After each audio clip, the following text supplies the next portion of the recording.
Science lab এলাকার মোড় কিন্তু 7 কলেজের শিক্ষার্থীরা ইতিমধ্যে ব্লক করে দিয়েছে।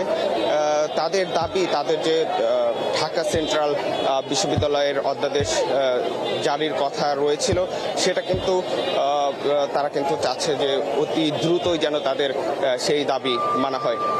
আমরা এখন একজন শিক্ষার্থীর সাথে কথা বলবি যে তারা আসলে আপনারা কি চাচ্ছেন? আমরা ক্যামেরার সামনে আসতে চাচ্ছি না ভাইয়া, প্লিজ।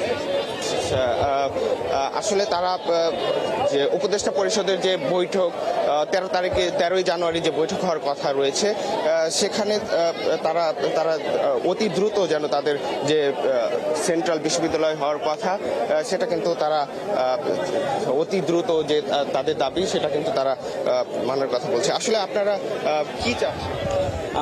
আপনারা জানেন যে ঢাকার যে কেন্দ্রে 7টা সরকারি কলেজ ছিল, সেই 7টা সরকারি কলেজ মিলে ঢাকা কেন্দ্রীয় বিশ্ববিদ্যালয়ে প্রস্তাবিত হয়েছে। আমরা চাই দ্রুত অধ্যাদেশ জারির মাধ্যমে যারা নতুন 11,000 শিক্ষার্থী ভর্তি হয়েছে তাদের শিক্ষা কার্যক্রম শুরু হোক। আপনারা এর আগেও জানবেন যে তাদের ক্লাস শুরুর ইস্যুতে বিভিন্ন সময়ে মাঠে রাস্তায় আমরা আন্দোলন করছি, কিন্তু সব সময়ে আমাদেরকে বোঝানো হয়েছে আজ দিব, কাল দিব, পরশু দিব, শুধু ডেট চেঞ্জ হয়, কিন্তু আসলে যে কার্যকর পদক্ষেপ সেটা এখনো আসে নাই। আমরা চাই অতি দ্রুত সময়ের মধ্যে অধ্যাদেশ জারি করে এই রাস্তার সকল শিক্ষার্থীকে পড়ার টেবিলে ফিরে দেখ, এই প্রত্যাশায় আমরা কাম্য করি আর কি। শিক্ষার্থীরা বলছেন কিন্তু যে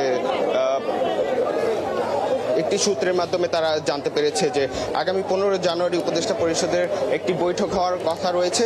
সেই বৈঠকে যেন তাদের যে ঢাকা সেন্ট্রাল বিশ্ববিদ্যালয় করার কথা রয়েছে, সেই অধ্যাদেশটা যেন অতি দ্রুত বাস্তবায়ন করা হয়।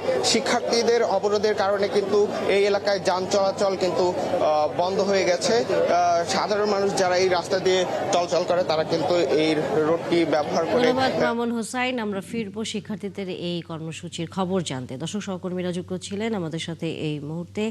এক দফা দাবিতে, সেন্ট্রাল ইউনিভার্সিটির দাবিতে 7 কলেজের শিক্ষার্থীরা যেই অবরোধ কর্মসূচি পালন করছেন রাজধানীর বিভিন্ন জায়গায়, সেখানকার খবর নিয়ে সহকর্মীরা যুক্ত ছিলেন।